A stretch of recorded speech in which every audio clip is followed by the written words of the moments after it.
Obviously, losing my sister has been really tough and emotional, and but watching my parents go through that was some of the hardest stuff. And even to this day, certain topics of conversation, it's a wrap with the emotions. Nearly 3 decades later, the disappearance of Amy Bradley is trending in true crime again. Public interest peaking after the release of a new Netflix documentary centered around her unsolved case.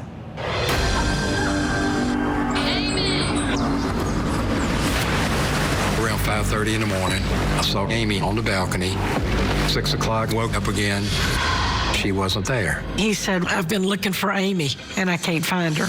We check every inch of the ship. The captain came in. He says, the FBI have searched. Your daughter's not on this boat. Amy Bradley is missing. Released on the streaming service just last week, the 23-year-old vanishing while cruising with her family near the island of Curacao. Bradley's case still remains open as the FBI and her family continue searching for her and for answers. Theories and even possible sightings have happened over the years, but still no sign of Amy. This morning, we're asking, what do you believe happened to Amy Bradley? Let's bring in our guests. Who better to talk about this than former United States Attorney William Ehlenfeld and retired FBI Special Agent Jennifer Coffindaffer. Great to have you both on this. Jen, let me begin with you here, please. What do you think might have happened to her based on the information that the FBI has at this time and that the family has been able to glean at this point in time? Well, good morning to you both.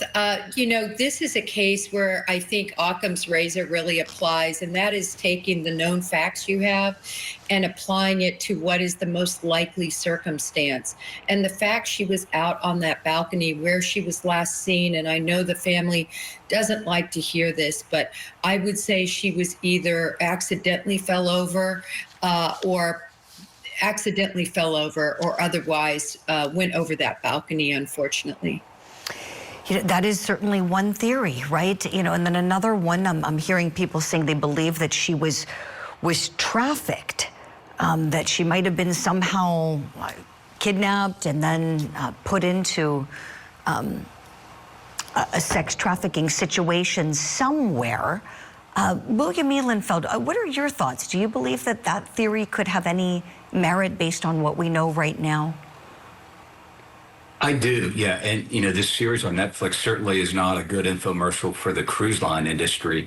It really paints a scary picture about going on a cruise, and that cruise director is the villain of that series. If you have a chance to watch it, they were just all about business, and they didn't seem very concerned about investigating the fact that they had one of their passengers come up missing.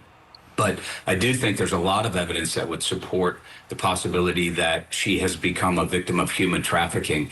And one of the things that stood out to me was when her father said towards the end of the series that she might be pulled into something that is called the Stockholm Syndrome, where she's been with her captors for so long that she has developed a relationship with them and isn't quite sure that she wants to leave them. And that's why perhaps she hasn't tried to reunite with her family. But there have been many sightings. The key piece of evidence to me were the photographs that were sent to the family. The FBI did analysis on those photographs of her perhaps being on an adult website, and they believe that it was a match, that the woman in the pictures that was sent to them years after she disappeared matched up with Amy Bradley. So I do think there's a lot of evidence to support that she might be a victim of human trafficking.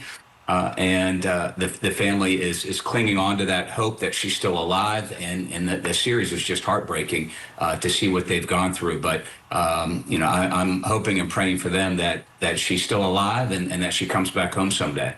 Oh, I know you are. A great analysis, William. Thank you for that. Yeah, let's talk some more about what her brother Brad had to say about this case, about his sister Amy's disappearance. He said he had some suspicions about a band member playing on the cruise ship. Let's take a listen to that. The door was open where it hadn't been before, about 18 inches or so. and she wasn't there.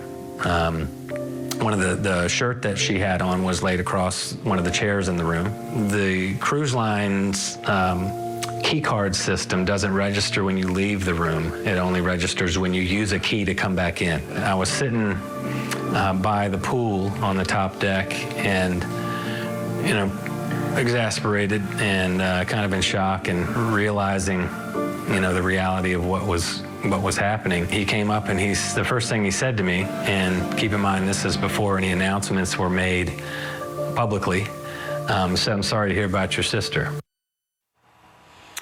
So the FBI cleared Elisar Douglas. That was just one of the many theories connected to this case by many people interested in what might have happened to her. And some reported sightings on the island of Curacao. So what may come next? Because a Netflix series sure sheds light on the case, as you both know, but doesn't change any existing facts unless somebody comes forward with some information and suddenly things change. Where does the case go from here? What do investigators do next, especially that everybody in the court of public opinion is now talking about it? Jen Coffindaffer, what do you say to that, please?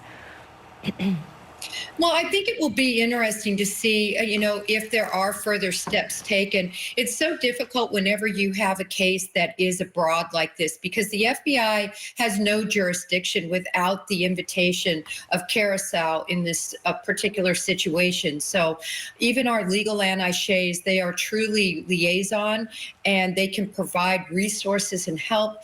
But at the end of the day, it comes down to the investigation of that particular jurisdiction.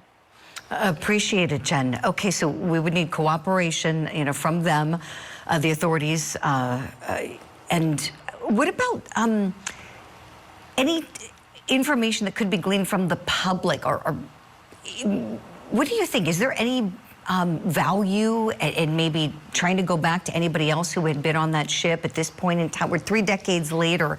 William Ehlenfeld, ideally, what might you like to see happen in terms of gathering some more information about this case that could possibly help solve things?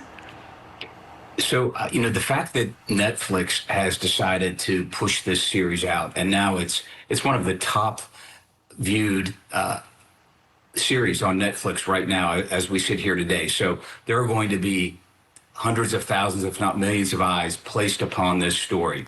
I didn't know anything about this story until it hit Netflix. And I think that's the case for many people. So I think the best hope is that it's going to generate interest in the case, and it's going to raise the visibility of the case, and that people are going to become familiar with it, what she looks like, what she might look like today. They've done the manipulation with the photos so that the public knows what she might look like today. And I think the best hope is that somebody sees her and calls in and provides a tip. So I don't know that it's someone who was on the cruise ship with her decades ago. I think it's someone who sees her today and picks up the phone and makes a call and says that they've seen her. Of course, the other side of that is if she truly is being held in captive, her captors may be extra cautious and not let her see the light of day because there's so much attention being paid to this case now. So it kind of cuts both ways.